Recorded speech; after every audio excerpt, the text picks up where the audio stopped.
When you were here before, I couldn't look you in the eyes. You're just like an angel, and your skin makes me cry. You float like a feather in a beautiful world. You're so very special. I wish I was special. I'm a creep,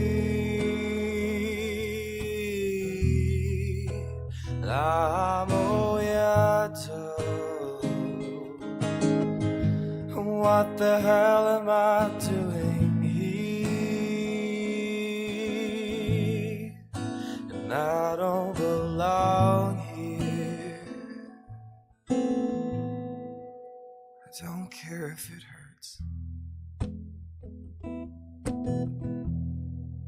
I wanna have control, and I want a perfect body, and I want a perfect soul, and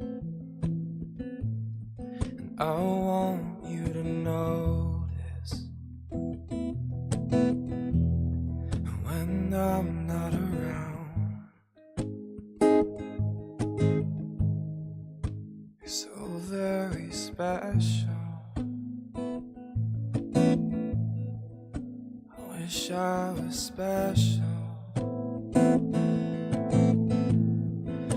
but I'm a creep, I'm a weirdo. What the hell am I doing here? I don't belong here. No, no, no, no, no. She's running out the door.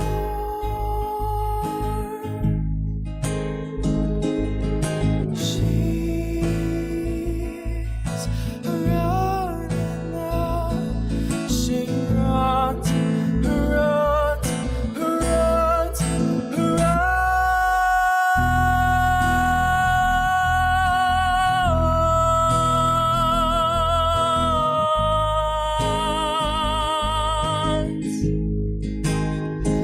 No, she runs.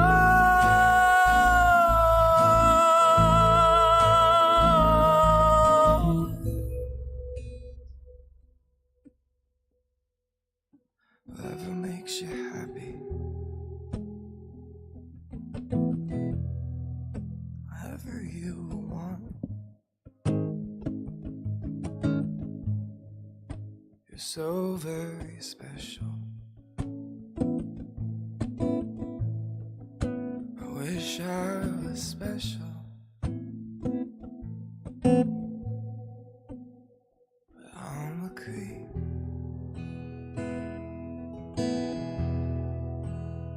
I'm a weirdo. What the hell am I doing here? All right, man. How are you doing tonight? I am doing pretty damn good. How you guys doing? Yes. How is everyone? Getting ready how for are you guys We're getting ready to roll up to Christmas. Bah humbug. I don't think you're a Grinch on Christmas, Greg. Are you? Yeah, I don't know. Sometimes I want to be a Grinch on Christmas, but You feel your wallet getting lighter as we speak. yes. I don't know. This year, I think we're spending considerably less on Christmas because my heart is shrinking. For the Grinch. Instead of growing, it's shrinking. Right. Yep. Well, yeah, I'm excited. For I'm ready for Friday around noonish, huh? Ooh, what's going on Friday around noonish? Yeah, what is going on Friday around noonish? I know what's going on tomorrow around noonish. Winter break, fantastic. That's right. Teachers get a break. Yeah, I think for like 2 weeks or something. Very nice. Absolutely. All right, man. So you ready to roll into this? I am indeed. Well, I'm Rob, your host, and this is Greg, my co-host, and this is episode 79 of the Update Log. Or episode 69 for the 10th time? All right, that didn't play well. Yeah, we could roll with that. But yeah, guys, Video Game Awards happened December 12th, 7:30 EST, and there were some standout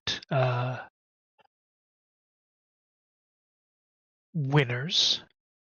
Although, fun fact, actually, as I was watching the Video Game Awards, someone in the comments posted a comment that I found very interesting. And this year's Game Awards, there was 51 minutes and some change of advertisements, like for other games. So and the VGAs were like 3 hours 45 minutes. So almost an hour of that was just advertisements. About 25%. And then not just that. That's like the physical, commercial advertisements, but then you also have to add in all the plugs. That's one thing that I noticed. Lots of plugs. Using like the well, and I mean some of these companies are very supportive of the Video Game Awards and different things, but like State Farm. I heard the Like a Good Neighbor thing a couple of times. Yeah, that was odd. That was really, really, really odd that State Farm, an insurance company, was sponsoring the Video Game Awards. Why would that be odd? Anyone else find that odd? Why would that be odd? Because what the fuck does an insurance company have to do with video games? Everything. And nothing. Well, hey, they do homeowners insurance, and where do you play video games? So, most of the time, probably. You play them at home. So you need to have a home to play your video games in. So State Farm, home, renters insurance. There you go. Thanks for the save. I appreciate it, buddy. Welcome in, old man Garrus. I see the point y'all trying to make, but here's my rebuttal to that. It's not about the insurance. It's the fact that the video game industry is a multi-billion-dollar industry, and they're trying to get their piece of the pie. Well, and here's the bigger piece about it is that not only do people need insurance, but they have to have it. Imagine that. Yeah, that's the we're not going to go down that rabbit hole. That's a rabbit hole for another time. Okay, so for those of you who have watched the Video Game Awards,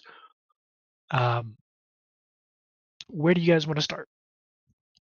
What category do you want to start with, or what? I guess what category would you guys like to start with? and what.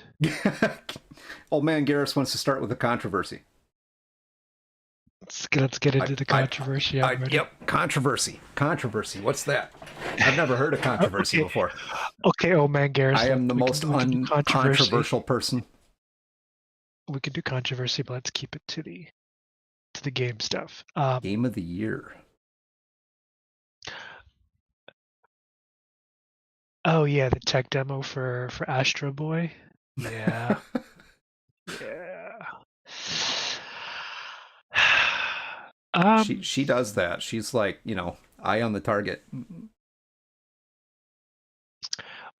Here's what I will say on that, and I will preface everything that I'm about to say with this: I haven't played it, and I probably will never play it because I don't own a console, and I probably never own a console because I have a PC.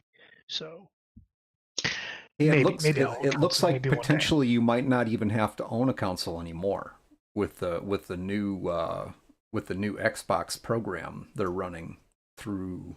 I forget. Basically, you get a little tab, USB tab you can plug in. You can like buy games for your TV thing. Huh. Yeah. Okay. It's a PS5 game. The dongle. Okay. There you go. We could talk about that in a little bit, but okay. So the game of the year was tossed out.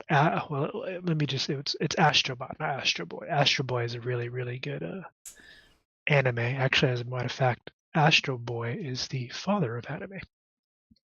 It's made back in the 60s, I believe. But anyway, that's off topic. So, from what I understand of Astrobot, it was essentially a free game.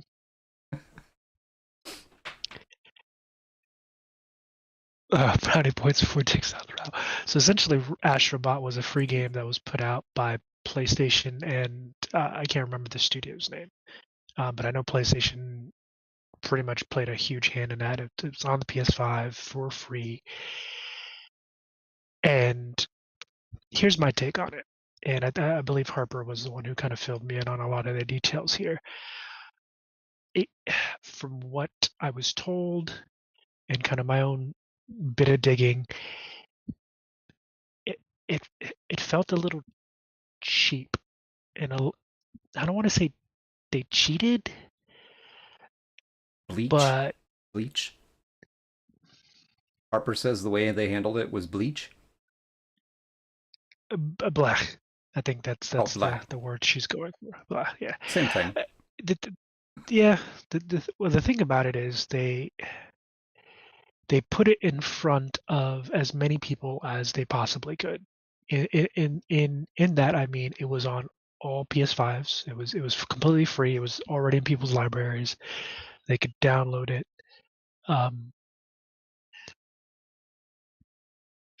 So, and it was. Welcome back, Frey. Yeah, welcome back, Frey. It was how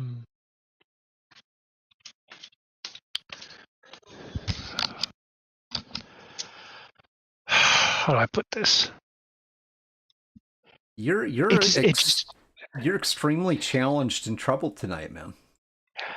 Because I don't. Well, number one, I will admit to not knowing super much about this. I'll be honest. I have fucking no interest in Astrobot at all. Period. And I don't want to put it like that because it kind of sounds like an asshole way to put it. But why it's it won? It's the truth. Why it won? It is the truth. Why it won why it won Game of the Year when it was up against the likes of Black Myth Wukong is beyond me. Especially consider Black Myth Wukong won Player's Choice.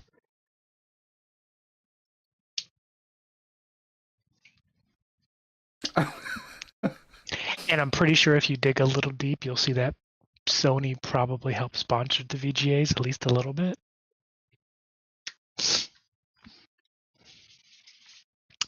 But, but let's see what folks have to say about Astrobot. They sponsor it. They do. Well, okay, old man Garrus. Let's see. Look at that. They actually do sponsor it. Oh, shit. No surprise there. I agree with what Foxy's saying also, because there is a certain amount of, the whole cover my ass thing that happens in these. It's not just an opinion here, but they're not truly giving these awards out based entirely on, the merits of the games and how good they No. are. That's just my No. opinion. But No, and I Right. completely agree with you, Greg, and I'm pretty sure most of the gaming community does as well, because it's been shown that these games are not being judged on their merits, but the awards are essentially, and I'm gonna, in this disregard, I'm gonna be completely blunt. They're being bought. They're being paid for. They're being fucking paid for. But so there's one thing I want to go back to. One of Old Man Gear's comments says, it comes with the PS5. It's how you learn how to use the controller, he believes. See, and that right there, that's I don't know, that's kind of cheap. The game didn't win Game of the Year based on its merits as a game, but on its accessibility, and not because of owning a PlayStation. That's the only reason why it feels like it won to me. I'm going to revert back to what Foxy was saying. I think it was a safe bet. Yeah, I'm reading through the comments. It was the least too likely to offend anyone choice. Okay, so from what Harper says, apparently, and this is from their understanding, it was pre-downloaded on all new PS5s, and they presented it in a way that you could test your controller and system in game. Oh wow, okay, yeah, that's even cheaper. Yeah, exactly. That's another thing. Old Man Gear. So Old Man Gear says, yeah, it's so much better than Black Myth Wukong, which sold 10 million copies. Yeah, that's. Mm-hmm. Okay, let's see. Let's see what we have. Yeah, Foxy says it's a safe bet. They couldn't give it to Veilguard because just no. Yeah, we'll get into Veilguard in a second. And they couldn't give it. They couldn't give it to Wukong because of the what controversy, Foxy? Like what was the controversy there? I know I do know Black Myth Wukong had some controversy, but I can't remember off the top of my head exactly what, because there were a couple of different pieces.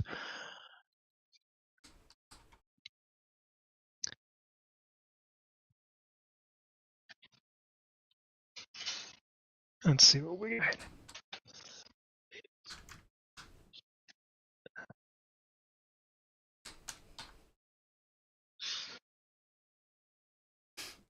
Oh no, the game. From what because again, I've watched about 2/3 of it, and it was definitely Infinity Core a bit of a shit show, just like the year before, in my opinion. And I'm gonna scroll back up real quick. It definitely looks like the director of Black Myth Wukong did not take it very well. I'll say that. Essentially saying that he because he attended the Game Awards, and He was, yeah, because they won one award, and they were nominated for 2, I believe, if not more. They won Player's Choice, and they were nominated for Game of the Year, if not more. I can't remember what else they were. Actually, they won 2 awards. They won Player. Hold on, let me see. Let me go back to my thing. They won Player's Choice, and they won Best Action Game. So they won 2 awards and were nominated for 3, I believe.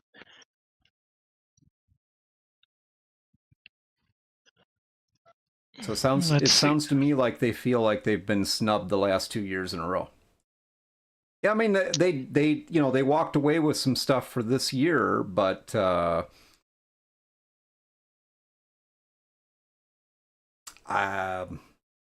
not what they wanted for sure. And some might say not what they deserved. Yeah, again, game of the year. I think. Well, Black Myth Foxy put Wukong it is now best. technically the second most played game of all time on Steam. Is it? Yep. I'm not surprised. I'm absolutely not surprised. And the What's the first most played game of all time on Steam is not the one that won. I don't know what it is. I think it's still PUBG. I think it's still PUBG. It's Yeah. the most played game on Steam. I think so. Only because PUBG was that was a behemoth in and of itself for a while. Let's see. Okay, so Pow World. Yep, Pow PUBG. World not being mentioned. That was another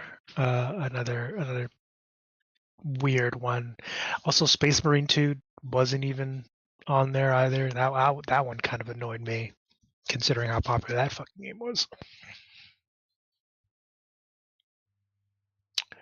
But let's look at another one that Harper brought up, Shadow of the Erdtree, which was a DLC of a video game, was actually on the nomination list.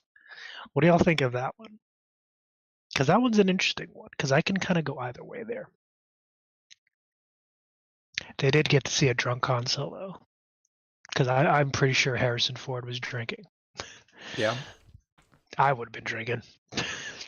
If I was his age and they fucking brought me up to that shit, I would have been fucking drunk.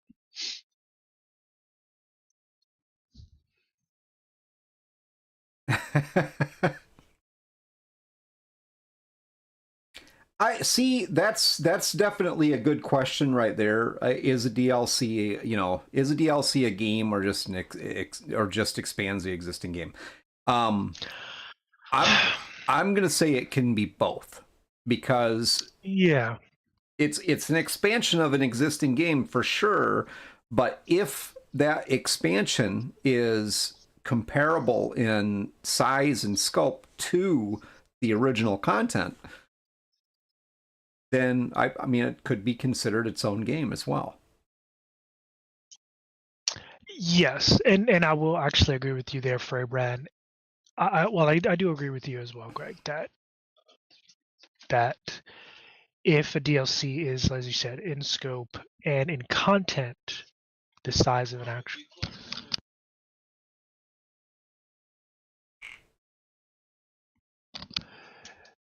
in size and scope to an actual game, it is definitely, the argument can be made if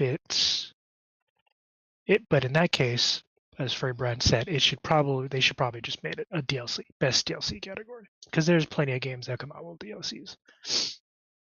Is it enough to make a whole new category? Maybe. Well, I don't know. Do all DLCs require the? I would think they do. Maybe all not. DLCs require the base game. Like, I'm fairly sure there isn't a DLC out there that you can just play by itself.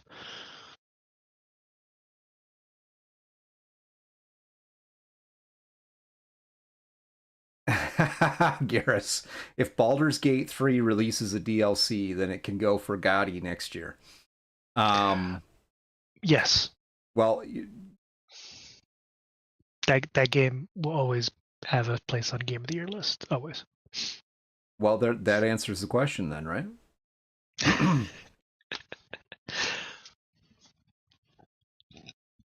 Or No Man's Sky. There you go, No Man's Sky. Oh, come on now. You're getting a little ridiculous with Stardew Valley. Yep. Yeah, Old Man Garrus. I think at that point, just make a DLC category, because there are plenty of games that have them, and some of them do deserve to be recognized. Yeah, like Cyberpunk 2077, Phantom Liberty, No Man's Sky. Absolutely. Let's see. Why don't they have a DLC category? I mean, why would they lump the expansion of an existing game into Game of the Year? I don't know. I mean, Honest, well, I think Foxy hit the nail on the head. They were looking to pad out the roster because they didn't have a lot. Because most of the games, okay, and this is my own personal opinion, my own 2 cents. The games for 2024, a lot of them were kind of crap. And again, I'm not going to throw shade.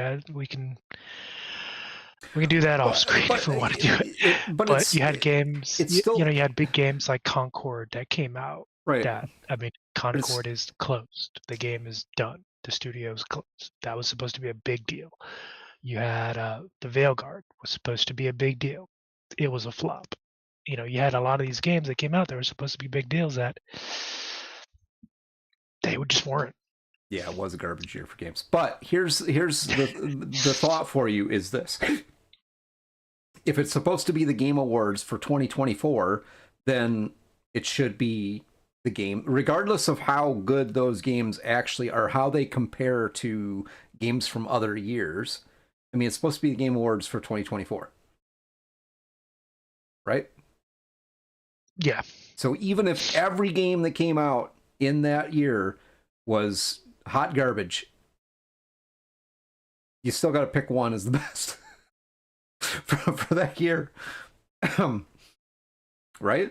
And well, a couple of I agree with you, Greg. Like if it was made in the year, it should have been up there, or it should have been somewhere in the conversation. But Freybrand, that's Harper, the whole cover my ass attitude right there, Freybrand, and a couple people have mentioned the whole Pal World situation, and that's just okay. We don't want to, we're not gonna get Nintendo pissed off at us or whatever the deal is. I mean, it's a game. It came out in 2024. It's on the fucking list. What else is going on doesn't matter. But you know. I completely agree with that. Like if it was made in the year, it should be on the fucking list. Simple. But yeah, people don't want to piss off, big old Nintendo because they'll have a fucking conniption and start suing people. So, but Foxy Project, I want to touch on what you just said there. One of them has to be the hottest piece of flaming garbage. So, in the spirit of that question for you, which is your hottest piece of flaming garbage? Can't wait for Sony to go after Astrobot, sharing similarities with Super Mario. Yeah, Harper did mention something about that.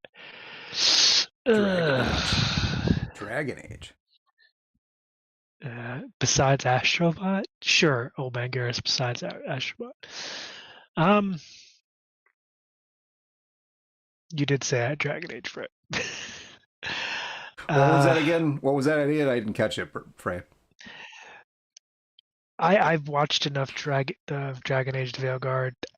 Some of it I don't like. Some of it was okay. I definitely, it doesn't even. It's not even a blip on my radar, to be completely honest. If people enjoy it, they enjoy it. For me, But let's see. You're right. It does. It does qualify, Foxy. It does qualify as a 7 Days to Die would be a 2024 game release. Even though it's been around for a while, but it's been in the pre-release stage as they've been continually developing that game, basically in a beta form, you might as well say. Yep. So here is the thing with what you just said there, Foxy Project. 7 days. That actually ties into our second topic of discussion tonight. So, I mean, these can all go hand in hand. Early access. It's been around the industry now for at the very least the last 10 years. And it's not going anywhere. It's now the new normal. It's the new norm, early access. So what's y'all's take on that? Because I've heard arguments for and against. One of the biggest arguments against early access is essentially, for those of you who remember the beta test days, back in the day, essentially we're paying to beta test these games for these companies, whereas back in the day, as a tester, you got paid to test the games. So I hear that is kind of one of the biggest arguments against early access. You're paying them more money for an unfinished game that you then have to test. Now you're just an intern learning how to play. It's essentially you're an unpaid intern playing their game for them, but you have to pay them for it. So it's well, I mean, there is a way to monetize that. I mean, you can well, unless they have rules against it, that's the other piece to it. But I mean, early access, if they allow you to stream it. Well, I mean, most games in early access, their NDAs have been lifted. Like they don't a lot of early access stuff unless you're in the alpha stage. But let's see. Yes, Garrus, absolutely. I mean, using something like Kickstarter to fund a project from an established company that doesn't need the money. Absolutely, that is exactly that would be where I would go with the early access stuff. And it's not even really early access because you're still not going to get the product until it's released. Even though, I'm not knocking Kickstarter. I think Kickstarter is a fantastic platform, especially for small, like ourselves. I mean, small studios, small groups, independent creators. I think it's a fantastic platform. Yeah, I also think it's disgusting when large studios, large companies launch product on there. Right. It's like, really? Seriously? Absolutely. It's like you have the money to not need this.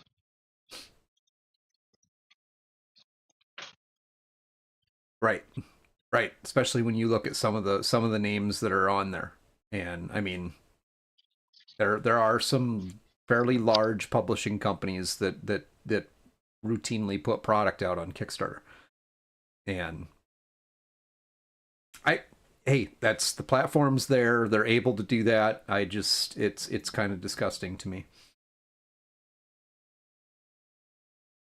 Absolutely. And it just doesn't make sense. If you're a large studio, you have the money to support your game. Why are you going to crowdfunding? That can easily go to other games and other studios that don't have that. Like, what are you doing at this point? Is it possibly because you want to enjoy all the benefits that give the little guy the opportunity to compete with you and soak up as much of that crowdfunding money as you can so it doesn't go to them?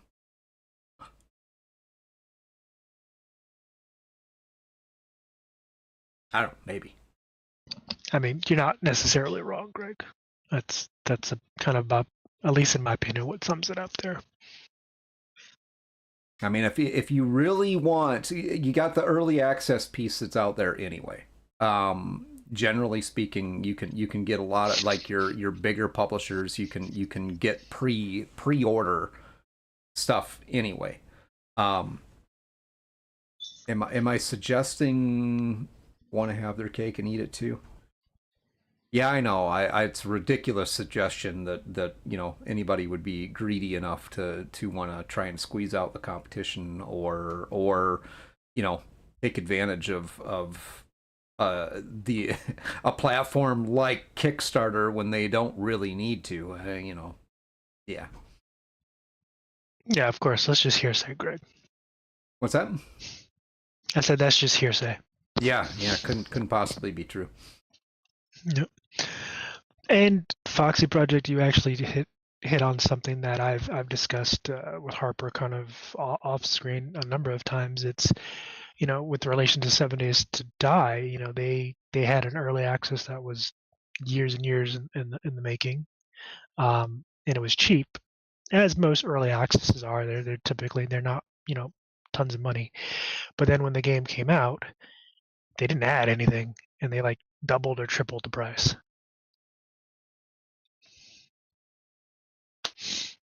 What the fuck? So you didn't give me more game, but you're charging me more money. And the game's still buggy, at least from my understanding. I know you play at Foxy's, so you can correct me if I'm wrong, but I'm guessing the game is like still in its buggy stage.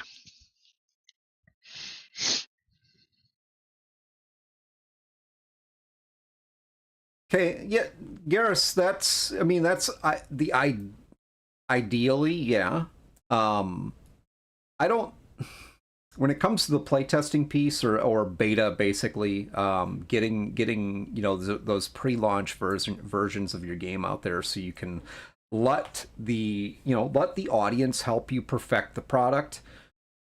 That it just is what it is. The audience itself gets to essentially play the game for free, and they get to know that they have some input on what the final product is going to look like. That's the payoff that you get. You don't necessarily get paid to play the game. Now, something that Rob and I were talking about a little earlier is when it comes to that playtesting piece. Playtesting has always kind of worked that way, where it's not necessarily something that you get paid for. It's basically like being an intern. You get paid generally in rebates or merchandise, basically Content, discounts. yeah, Right. merchandise, yeah. Very much the same as you would get paid for. There are some publishers that pay, like for cons. There are some publishers out there that do pay con personnel. Not everybody, but some of the con personnel actually do get paid for their role. But most of the people are considered volunteers, and you get paid, but not like here's your whatever amount of money. You get paid as a check or whatever. Right. You get paid as a stipend that you can use to buy product from that company is typically how that works. And then maybe they may provide some extra benefits like hotel room or stuff like that. Meals or something like that. Right. Yeah. And in the case of the video game industry, you're getting access to that game, and like I was saying, getting that opportunity to have direct feedback to the development team. Mm. It's always pretty much been that way. But early on, when it came to playtesting was one of the. It's not so much this way anymore, but it was one of the ways that a person who aspired to getting into the industry, getting into writing and game development and things like that, it was an avenue for them to do that. By going into doing playtesting and working with the teams that are creating these products, it was an avenue for you to make the connections you need to be able to break into that industry. I don't, I'm sure there's still some connectivity there, but it's so big now that it's really it doesn't really work that way anymore. Yeah. And a couple, let's go back up to some of these questions here or some of these comments. Oman Garrus hit the nail on the head with Grinding Gear Games or GGG with regards to Path of Exile. Well, excuse me, Path of Exile 2. They essentially offered the game for free to the majority of their Path of Exile 1 community, and the early access was extremely cheap. And here's the thing, though, that really stands out for me for them, in addition to what Oman Garrus said, number one, like you said, they were able to build, a community around the game. Not that they didn't have one, but, if you've played Path of Exile 1 and Path of Exile 2, you can tell they're two drastically different games. So they were able to build a community around the new game, and in 8 days, so a week and a day, they were able to they were able to do a ton of course correcting, bug fixing, balancing, where that would have taken months otherwise on the majority of the game. And here's the thing, they did it right because most of the game is done. Like 80, I'd say 80% of the game is pretty much done. And they're projecting to have the game fully launched for free in 6 months to a year. in my opinion, that's how you do early access. That's early access. Like the game isn't going to be out in the next, oh, it's early access, but we're not going to be out for the next 3 years. No, it's early access. This is a 80% done game, and it's going to be out in the next, Right. 6 months, a year, maximum year and a half. But that's my opinion on that one. The board game industry still does it the old-fashioned way of having testers throughout the dev cycle. Oh, okay. See, I didn't know that, Old Man Garrus. That's something that's interesting.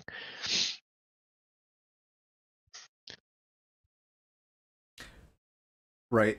No, Harper's talking about the the idea behind the glitchiness of early access product, and people who get into that. I can say that. I mean, I think if you're going to go down that route and you're going to take advantage of that opportunity to get into the early access piece. Now, two things. One, if you're doing it as a playtester and you're getting a free copy of the game, don't complain about it. Exactly. It's part of your role is to be there to help and to have input. But now on the other hand of it, if it's an early access situation or they're calling it early access and you're actually paying for it, then you have every right to complain about it. Absolutely. Mm. Early access, going back to what you were describing as a meaning that the game is basically done, you're just fine tuning, and then I buy it and it's just horribly glitchy. It's like, what? No, and I agree with that. Like, if you're paying for early access, understand, and here's the thing: even on Steam, when when it has the early access banner, it tells you this game is not the final product. Things will change, and there may be bugs.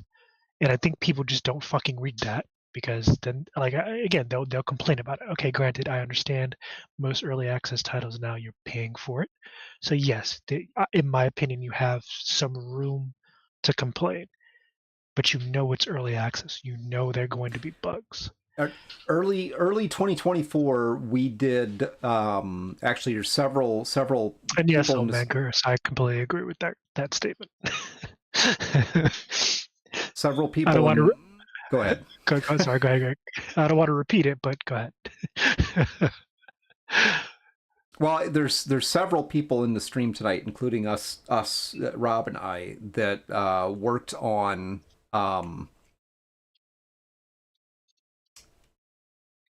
Shadowscar. There you go. Yeah. Wow. Holy cow. That worked on Shadowscar as playtesters, and that's the type of thing that you get a free copy of the game, but understanding that the pieces that you're working on that's not the final game. It's really just looking at, okay, how does this work, and or even does it work, kind of thing. And then based on the feedback, the team goes back and makes adjustments to make sure that the product works, the way they want it to work, or using the feedback of the playtesters to modify it to make it better. That's, to me, that's how that should work. It's not a, here, pay me $100 for early access to this game that's not ready to be sold yet. Yeah. Well, Old Man Garrus actually kind of said something pretty well. First of all, we're going to address Foxy Project's comment there.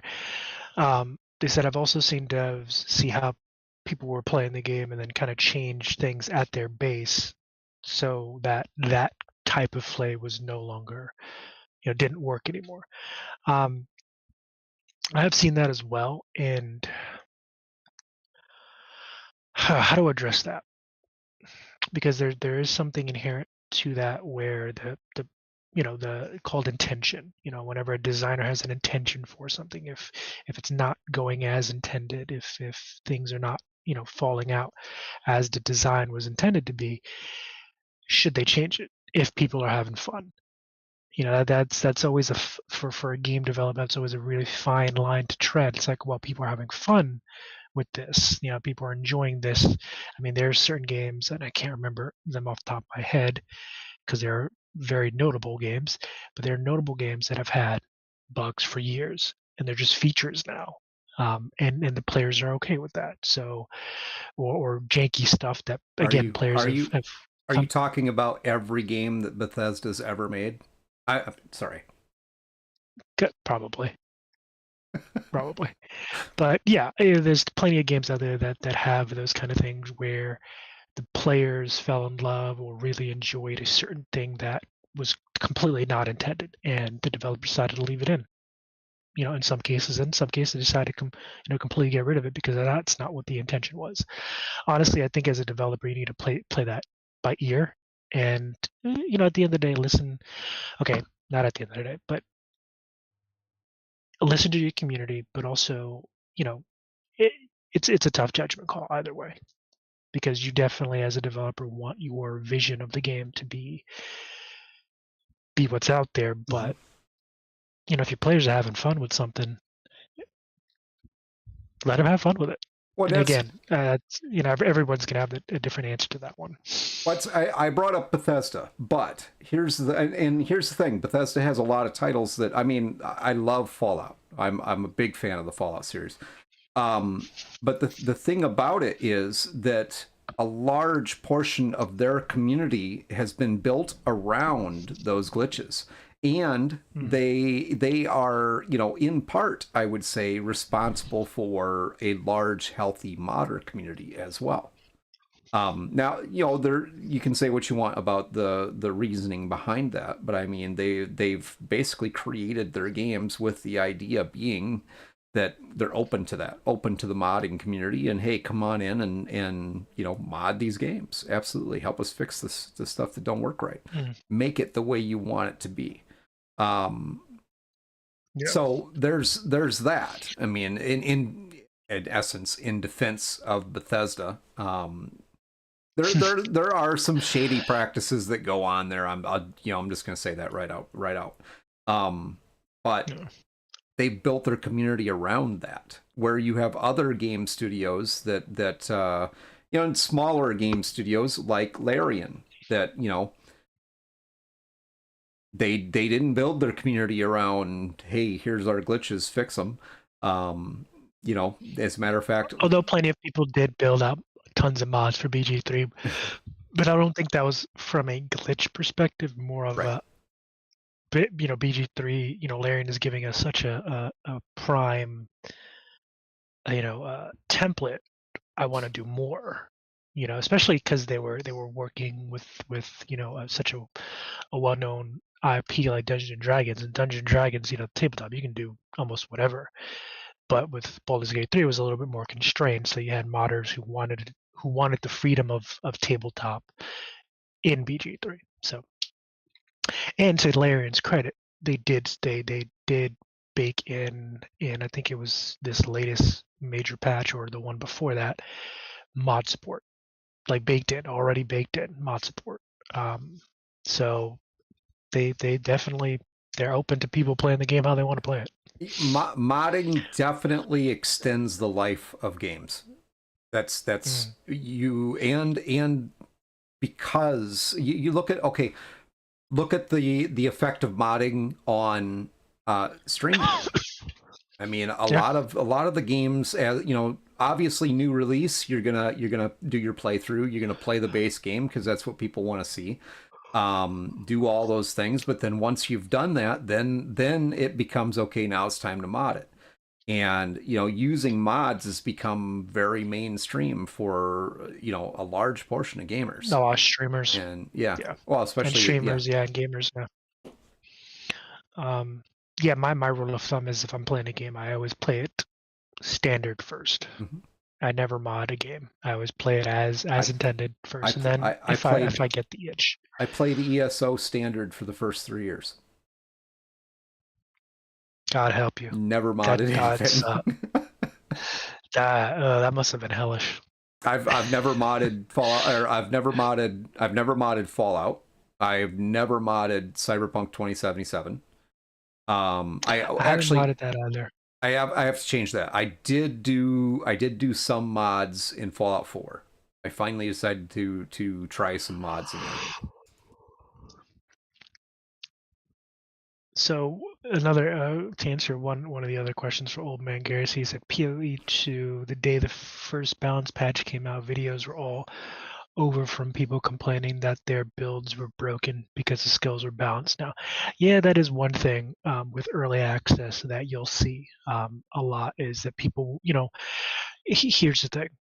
As players, we're some players, not all players, but there's a subset of the player base for pretty much every game that will find the most optimized or broken or cheesy builds, skills, weapons, whatever, to essentially make the game easier.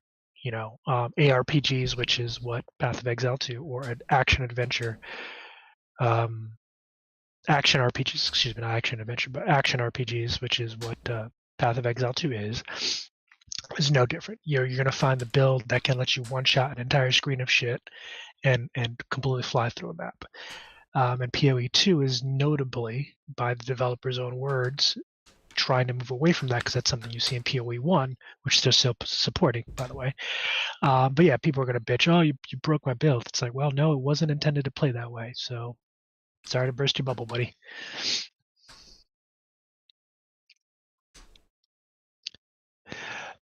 Brent says, also seen early access games get DLC when the first game finally released, or when the game finally released.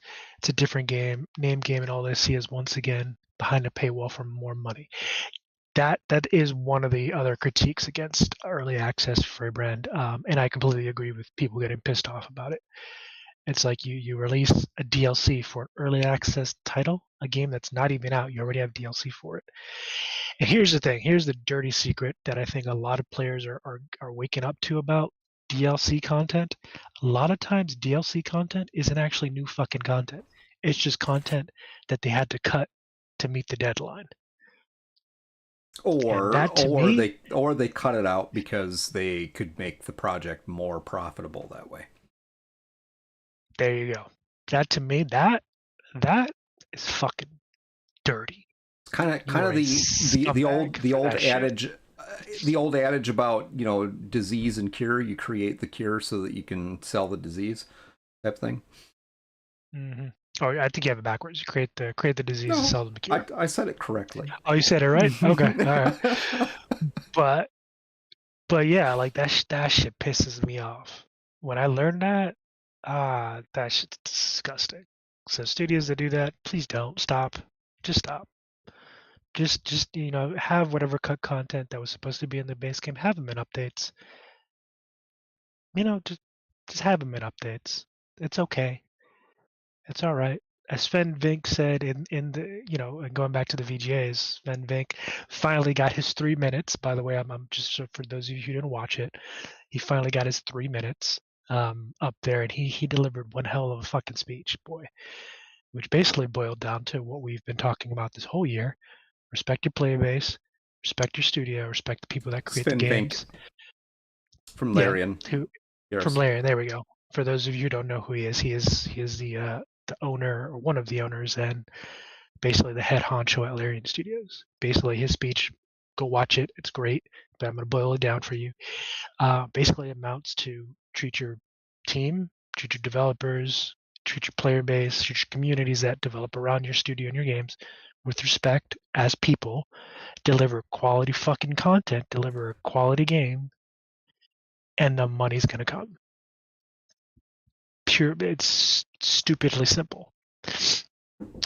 But as Sven Vink said, it seems people keep missing the mark. It's a stupidly simple concept, but it seems like people are too stupid to get it. Essentially what he said without saying it.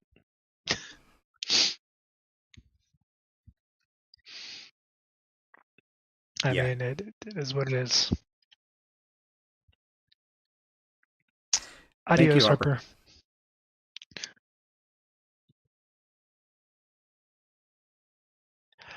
Game Changer Award. Okay, I have to go look at that Game Changer Award. Let me go look at my list real quick. Game Changer, is it even actually up here? Game Changer. I think Okay, old man Gears, I'm gonna need you to elaborate on that one because that sounds like a fun, an interesting one there. Sven Vink has definitely established himself as being, a more, I would say, more connected with the players or with the player base than most. Mhm. Most of the Absolutely. most of the time what you hear about is, and I'm not saying that this is wrong or right, but I mean, most of the time, someone gets up there to accept an award, and it's all about the designers, the developers, the artists. That those people need their accolades because they created, ideally an awesome project that everybody loves. But what about your audience? What about your players? What about the people out there who are buying that game? A little bit of that. I just gotta liken it back to what the project lead for WotC was saying about the Grognards. Oh God, yeah, that guy. Hate to Jason bring that up. Todd. It's not Game Awards related, but I mean, No, no, still no. I mean, that. it definitely tracks. It definitely tracks. Well, and that kind of mentality is just like, you're just so disconnected from from how you make your money. Who is your customer? You're so disconnected from that. What is Greg talking So about? Furbrand, Greg is talking about an individual from Wizards of the Coast. He was, how do I put this? He was one of the OG designers back during the TSR days. Oh, we're ready. We're ready, Garrus. You go ahead. Named Jason Tondro, and he helped authored a book on essentially the history of D&D, going all the way back to Arneson and Gygax. And essentially, there was some things in that book from what I haven't read it, I haven't looked at, I haven't bought it, but calling out Gygax and Arneson, I even Arneson, I believe, as being racist, sexist kind of things. And again, anyone who knows more, please correct me if I'm wrong. Basically calling out those folks, and saying how people like them, guys who, Greg, I'm not trying to call you old, but guys who are Greg's age, grognards, basically the old white dudes. He wasn't even paying attention to to them. Like they basically didn't matter to him, and their opinions don't. Yep. That's the long and short version of it right there. And I completely agree with you on that one. Oh my Garrison. I mean, obviously, clearly, I wouldn't know the ins and outs there, but here's the thing. Really, Send him to the bag. like he's acting like he's the only one who sat, who was around at that time, who spoke to Gygax, who spoke to Arneson, who played the games. Like, well, he's presented himself as an authority. That's and the he's thing. Not. Well, he's according to what Wizards of the Coast he is. No, wrong. Absolutely incorrect, in my personal opinion. And there's a lot of people that agree with that opinion exactly. And there's a lot of people who I'm just gonna put it this way: there's a lot of people whose opinions matter, not don't matter, who feel very very differently. And what this guy did was very insulting. And yeah, absolutely insulting. It's here's the thing. He was insulting the people who carried that fucking game for decades. That's the thing and that's what Sven Vinke was talking on. Don't do that. And that's why that's why WotC and studios and games like that are in the positions that they're in. Because they think that, and this is something I think studios need to understand about the current state of the gaming community. We're not, number one, we're not dumb. Number two, whereas back in the 80s, 70s, 80s, and 90s, it was hard to get information. Now, I click a button, I get tons of information, and I get access to people who can corroborate one way or another said information. So Yeah, Garrus brings up a good point here. Well, there's good parts to that, Garrus. I am not going to say I agree with the whole thing, but yeah, it doesn't matter what this guy is saying basically, because people will continue to buy their product. People will continue to and buy he's their right, product, and they absolutely will. Garrus is right. What does matter in it is the fact that that veil's been pulled back now, and people are aware.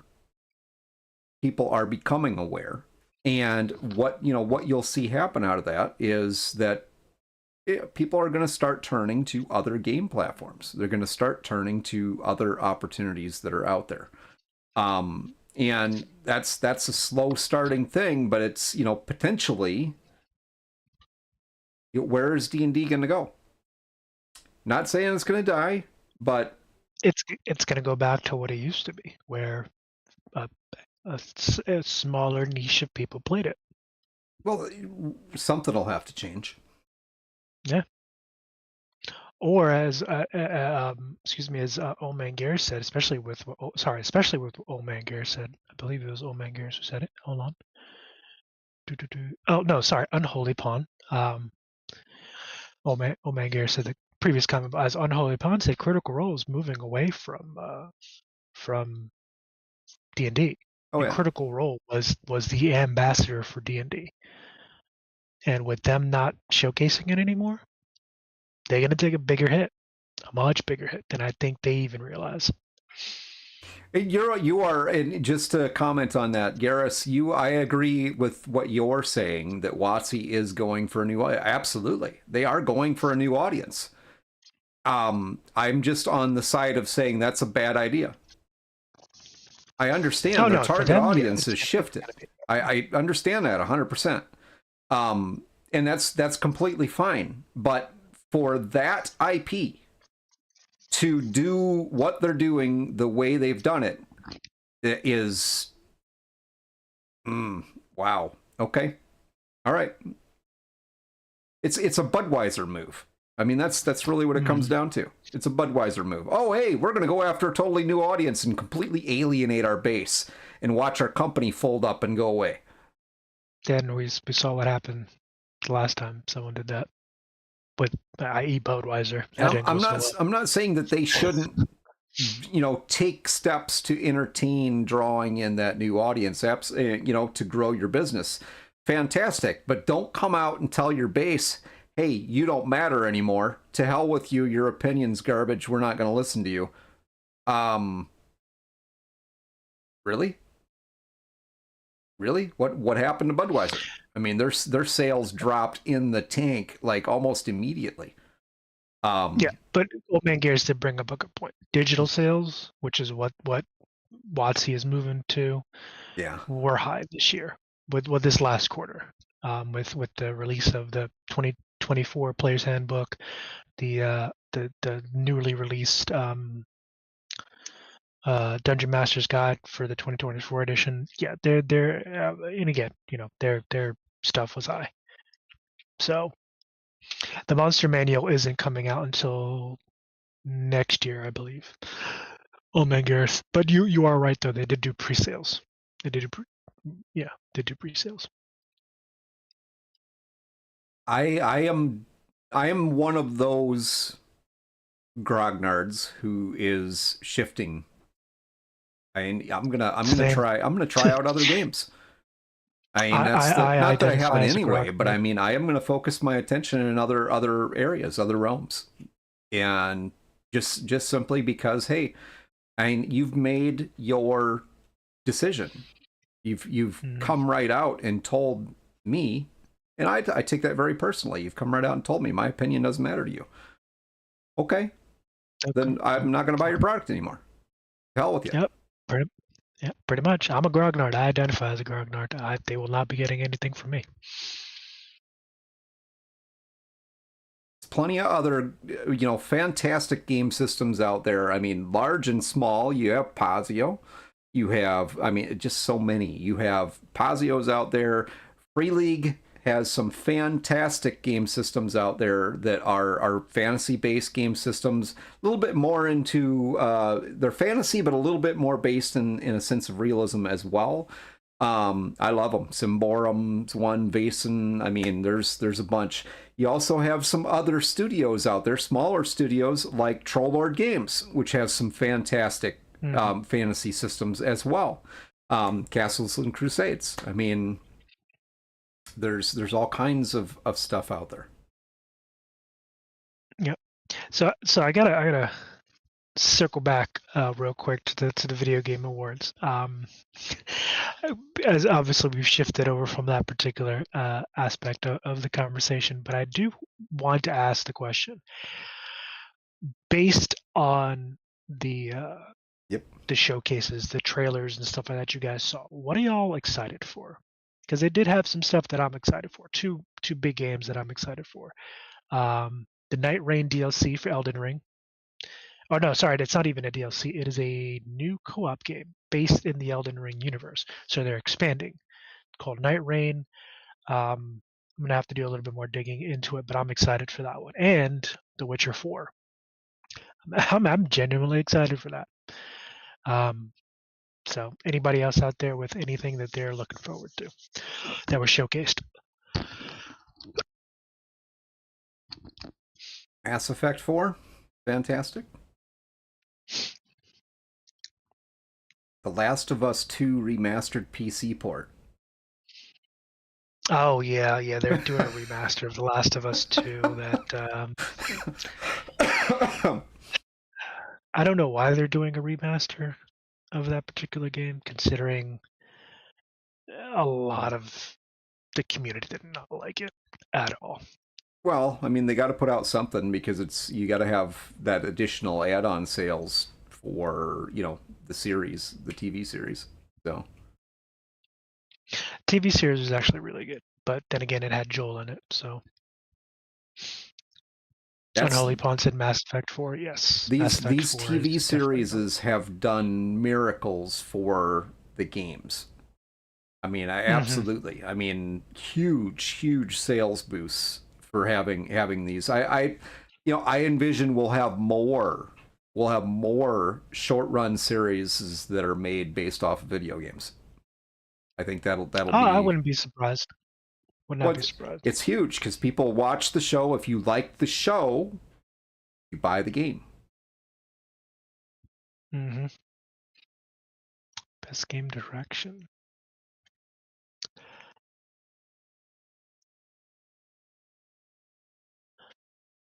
Long Dark 2, Dying Light, The Beast. Oh, Okami 2, yes, that's another one. Free brand Okami 2. Finally, that game is. How old is that damn game? Over 10 years. Shit. I'm a little leery of Amazon releasing anything, by the way, but the Mass Effect series is and they did a really good job with the Fallout series, but here's the thing. The Fallout series is entirely based on a video game. And it's a wide open kind of wacky world anyway, so I mean, how could you mess with that? You know what I mean? It's the other things that they're doing, butchering, classics that kind of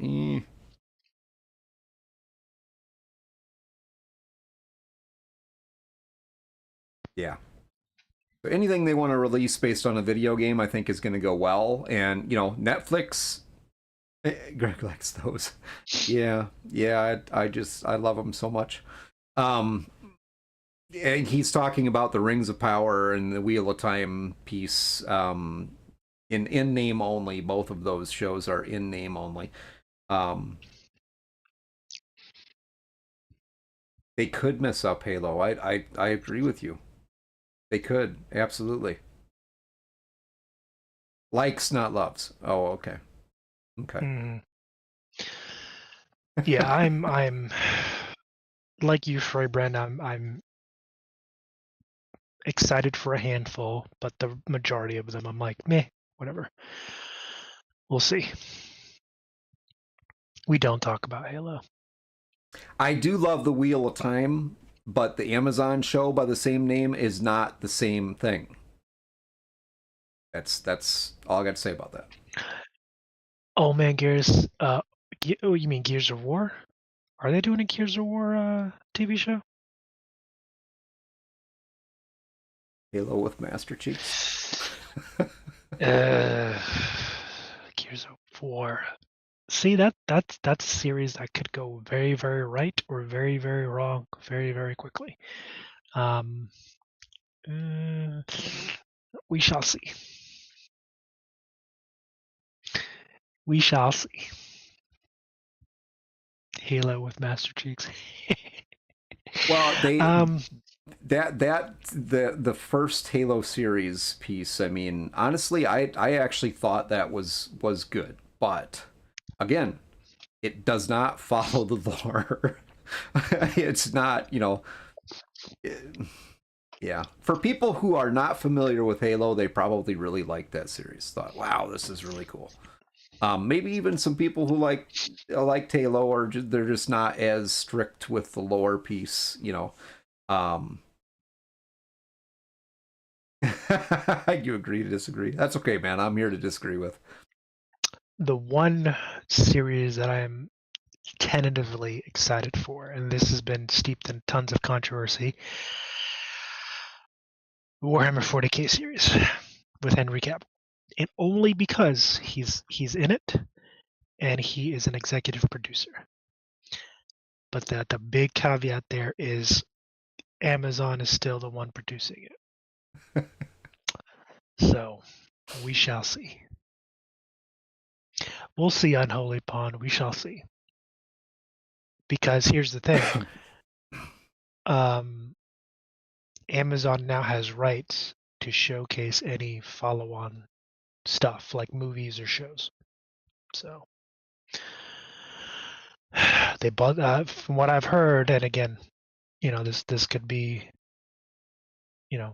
unconfirmed, or it couldn't be true, or it could not be true, but I think they've bought rights, production rights for movies and shows that come off of this Warhammer 40K series.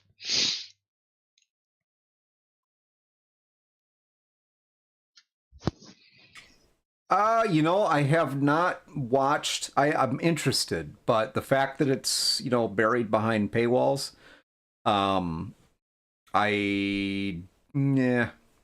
not interested in paying for that, and I don't want to take on another service just to be able to watch the Dune prequel. It looks very interesting, though. It really does.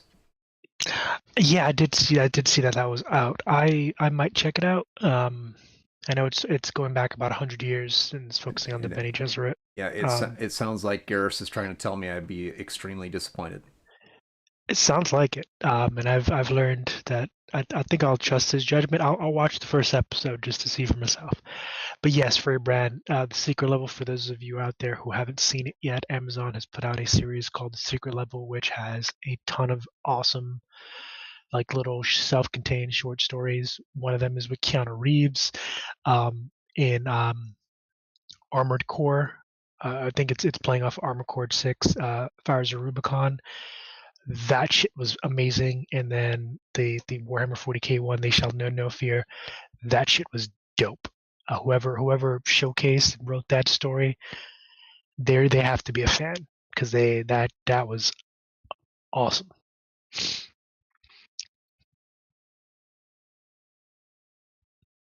That was awesome. Both of them. I mean, and then the first one was Dungeons and Dragons focused. Yeah, we'll make it all better for us. I hope so, old man Garrus. I really do. Him, I love him as an actor for IPs. There's another one, and she was actually at the Game Awards, the lead actress for Fallout. Who, well, I don't know if she started out as a gamer, but when she took on the role of the lead actress for the Fallout series, she actually played through all of the Fallout games in order to understand the universe, and I respect that. Oh, she did her research. That's important, you know. And now Henry Cavill did not, by the way, Did not what? do his research for his role. On what? The Witcher? Oh, sorry. No, I was gonna say you are I'm grossly incorrect. Wrong person, wrong actor. The guy that played the guy that plays the ghoul. Heresy, I know. That's horrible, right? The guy that plays the ghoul, what is his name? Walter Goggins. Yes, Walter Goggins. There you go. He actually did not. Yeah, you're correct. He did not do any research. Didn't play the games, but he's such a phenomenal actor. Just fucking nailed it. Burn the Heretic. Holy cow, man! Rough crowd. Oof. You have to learn how to clip first, Frey. Karn didn't punch Erebus enough. You're correct, Frey. He didn't. Erebus deserves everything that comes his way.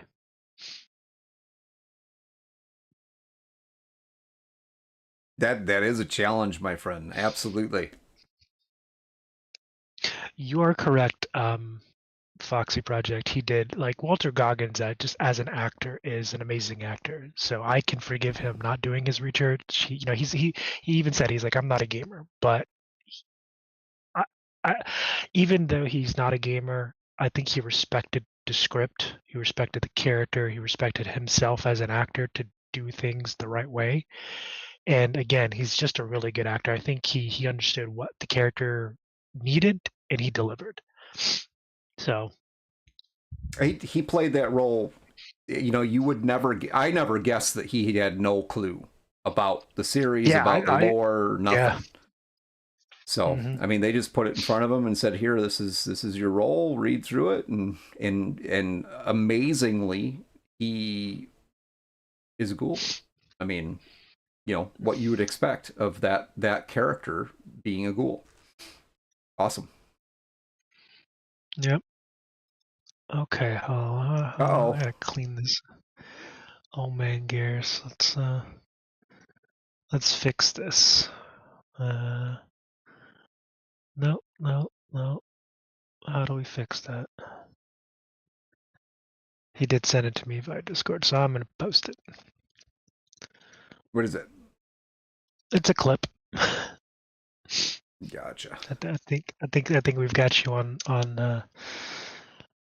1080p, Greg. Speaking heresy. Oh. Yep. It's been immortalized, Greg. It's on the internet forever. Can't take it back now. Such is life. It's all right, man. 100 years from now, when somebody pulls that up, that'll become their idea of they'll be like, listen to this guy, Yep. And they'll be like, he's speaking heresy, talking about our Lord and Savior Henry Cavill. How dare you?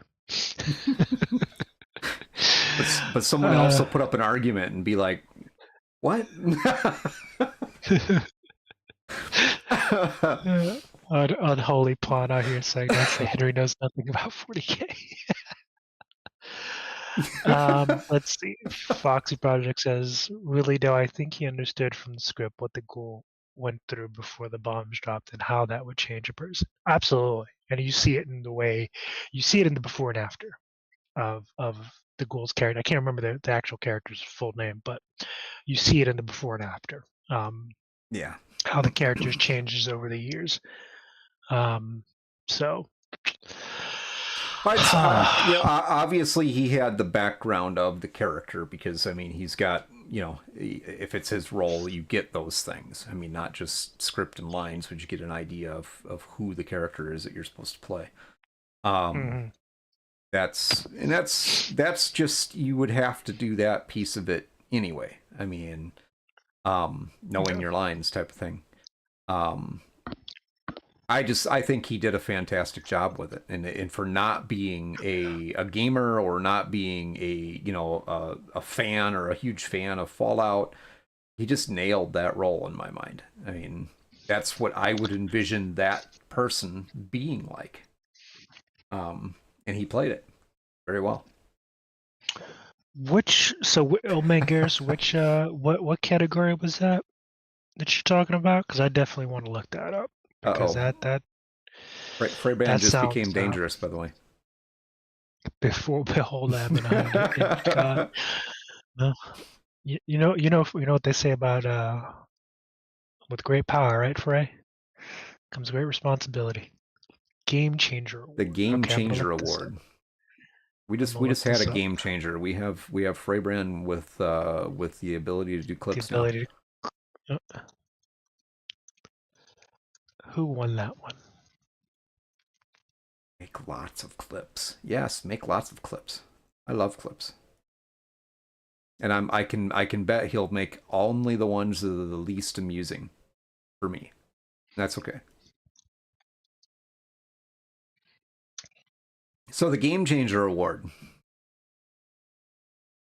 We got off track, way off track. What was the game changer? Let's see.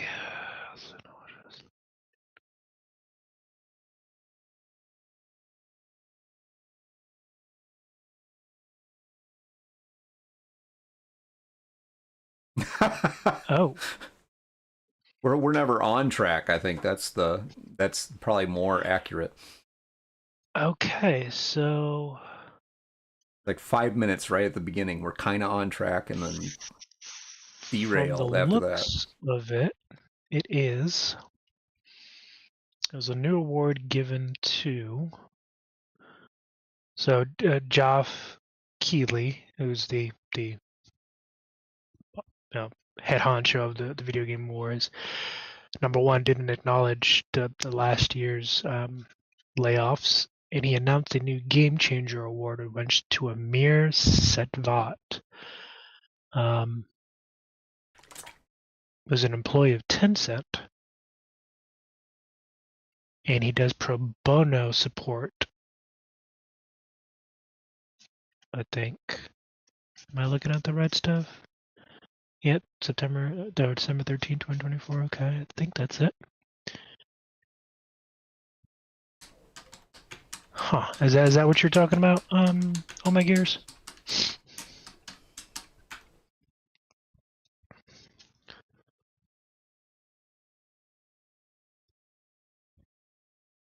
Ooh. Oh yeah. So it says Yeah. the Game Changer Award is now the target of online hate. Is that what you're doing Yeah, tonight, Garrus? Are you in here hating? I can see why they're upset about that, considering it went to a guy who used to work or still works. Never mind, still works at Tencent. Holy shit. Yeah, that's kind of a backhanded. That's definitely a Oh, fuck you wow. to a lot of people. So part of the issue is that they didn't even mention Tencent. Yeah, they didn't mention. No, they didn't mention the layoffs that have been going on for the past. I mean, well, more than a year now. But the layoffs from 2023, the layoffs of 2024, they didn't talk about any of that. And then they gave a game changer award, someone doing something positive in the gaming community and the Well, industry, but to what Tencent. where does it say the Game Changer Award is about someone doing something positive? It's right there. It's from what I saw. Hold on, let me pull back up what I was reading. Where is it? Where is it? Where is it? Where is it? Where is it? Where is it? Okay, so it doesn't explicitly say that, Right. but I mean, I would say he was a pretty big game changer. I think it's the fact that the Game Changer Award, as Old Man Garrus said, it's supposed to go to someone who's doing something positive in the industry, and Tencent is definitely not. It's one of those companies that have been laying off the most people and closing studios. It's not doing anything positive.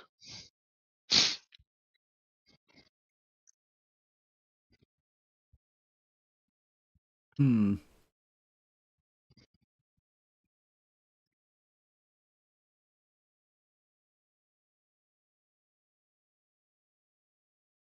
Yeah, I'm okay. So I mean, the accolades that they put for this guy,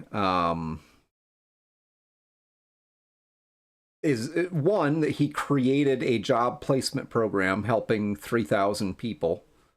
Okay, that's good. I mean, that's a good thing. Greg, I'd check the Twitch chat.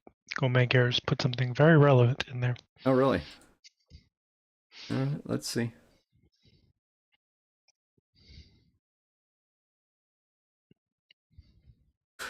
So, am I trying to defend somebody I shouldn't be trying to defend?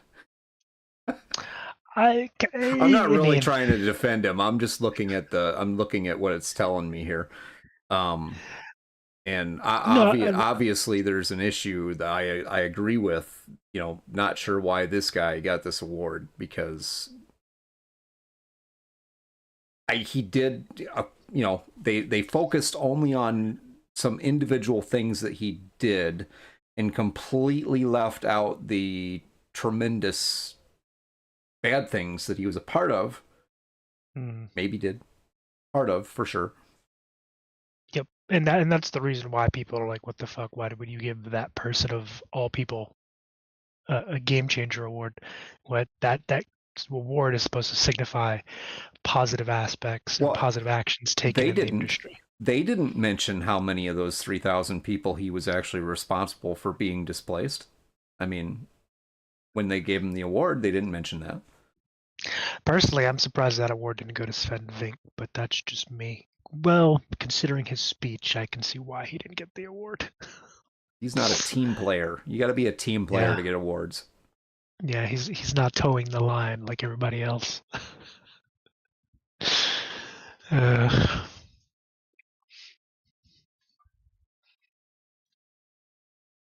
So, okay, so according to this, 34,000, according to this guy, so Satvit, 34,000 jobs have been lost in just 3 years. And I seem to think that it's more than that.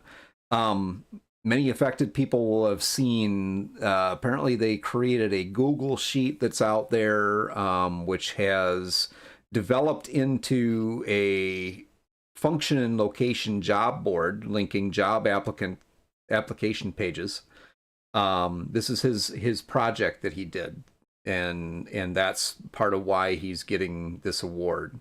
It's because this project is the brainchild of Amir Satvit. Never mind that he put quite a few people on that list to begin with, or was part of a lot of people getting put on that list. I get it. I will say this for him at the very, yes, absolutely. He, there's some responsibility there, but at least at the same time, he isn't just giving those people a boot and then nothing. Just like, okay, well, too bad. Sorry about your luck. I mean, he is apparently trying to go out and help them find other placement. Apparently.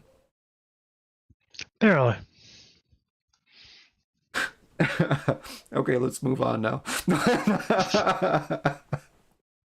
No, I get it. I see what's going on there, but I agree with what you're saying. I think there's other people out there that are much more deserving than this guy. Absolutely. And I commend what he's doing now, but it's kind of a little, too little, too late kind of thing. I mean, really, you it's like you're part of the problem, dude. Right. You couldn't think of doing something like that before you started laying thousands of people off. I mean, maybe you could have used some of your resources or done something to help them be placed so that they didn't have to be without employment. How about that? That might have been a better idea. Yep. Send me. I'm getting hated now. Hated on the internet. It's a new fad. You would think, my friend. Send him to the wall, the Night Watch. Hey, there you go. I don't know. That would be interesting punishment. actually. Would be.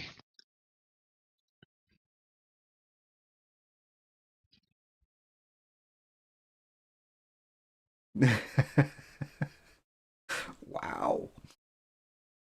All right. Apparently, I don't know if that was aimed at me. Was that aimed at me? The ghosts of Christmas past, present, and future? Maybe. I don't know. I would kind of. That would be interesting to me to meet the aforementioned ghosts. No, that wasn't for me. Okay. See, now you got me all excited. Thank you, Frey. I appreciate it, man. I love you guys too. No matter how much you pick on me, it's fine.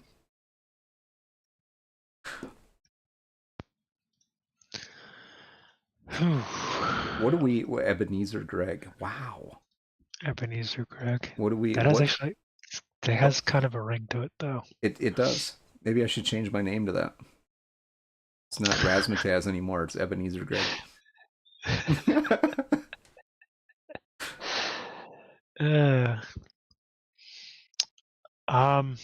mean, honestly, I think that's really all we have to discuss. Just to round out the year. It was interesting to get y'all's 2 cents on the early access pieces, though. That's been a topic of discussion ever since PoE2 came out, and things like Ashes of Creation and Star Citizen. That one's a hot topic for sure. Star Citizen. Oof. For those of you who don't know, Star Citizen is a title that's been in development for over 10 years and has grossed $750 million plus. Nice. So, yeah, but it's not even out yet. The title's still in like alpha. So, a couple of things to mention. One is that we absolutely are in an ad break. Wow, what an inconvenient moment for that. So you know what? We need to kill another minute and a half so we can actually talk to folks. Yeah. If you're a subscriber, you will not be affected, or if you have a Nitro account, you will not be affected by Amazon's wonderful Twitch. Twitch's wonderful ads. No, you had it right. It's Amazon. Yeah. It's you have to run these stinking ads, or you get stuck with it's a if and or basically you either have pre-roll ads and everybody gets nailed with pre-roll ads, or you have to run like 3 minutes every hour worth of ads to be able to avoid the pre-roll ads. And there's nothing worse than trying to jump in, check out a new stream, and you're immediately pumped into 7 or 8 ads before you even get to see what's going on. So yeah. So, yeah, I had to choose between the evils. The lesser of two evils. Right, and I would rather people who are not sub don't have to set through the stinking pre-roll ads. So we run these ads. Unfortunately. All right. So with that, the awesome thing is all of the chat and the engagement from you guys, because that's a big focus of ours, is really to be able to get our audience engaged and get everybody talking, and having some fun with it, sharing your thoughts, your opinions, arguing with me. I mean, fantastic. I love it. Someone's got to do it, Greg. Somebody's got it. Everybody does it. What are you talking about? But yeah, I mean that's it for episode 79. And I believe this is the last episode of the year. Yes, it is right now. As next Wednesday is the 25th, and then the Wednesday after that's the 1st. Ho ho ho!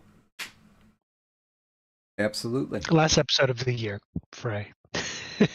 Not ever. Yeah, last episode of 2024 for the update log. We do have some other things that we're going to be doing. Yep. first off, join me tomorrow at 11 a.m. CST. I'll be sitting down, or maybe we'll be sitting down with Matthias Johnson from Oh Free League yeah. Press. He is the creative director for The Walking Dead, many other games as well with Free League, but The Walking Dead is the one we're focusing on, which leads me to our stream for The Walking Dead, which actually we had episode 1 this past Saturday. The Walking Dead universe role-playing game. And our story is called Wildfire, really off of the history from it. And yeah, check it out. We did episode 1 this past Saturday.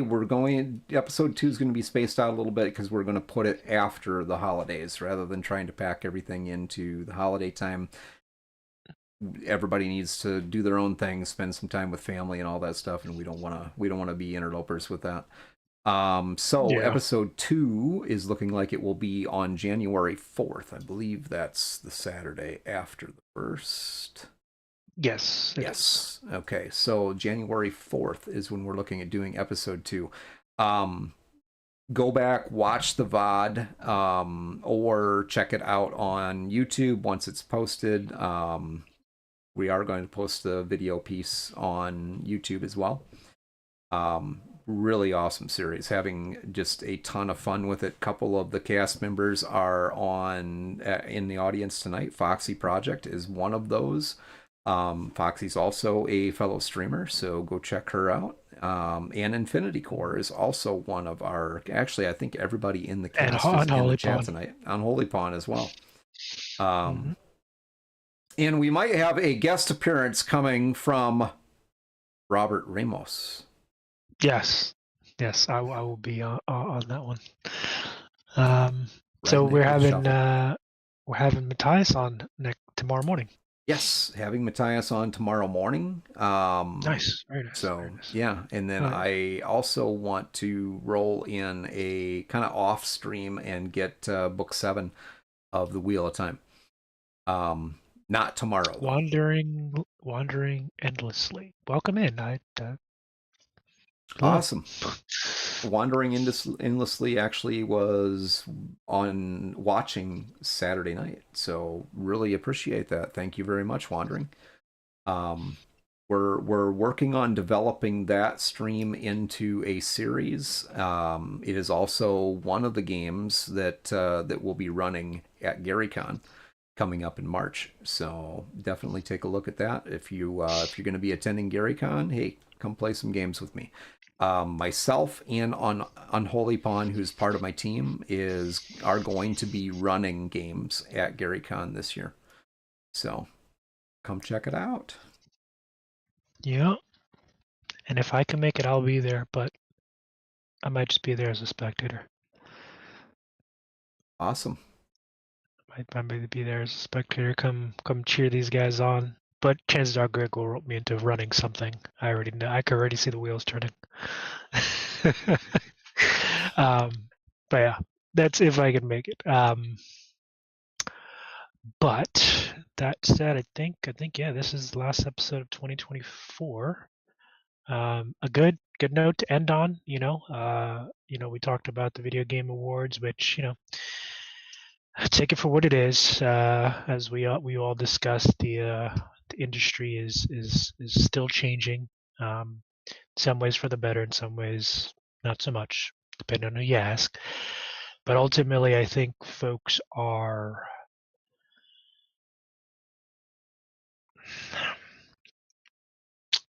coming into the industry with a passion to create great games for us to enjoy, and I hope it stays that way.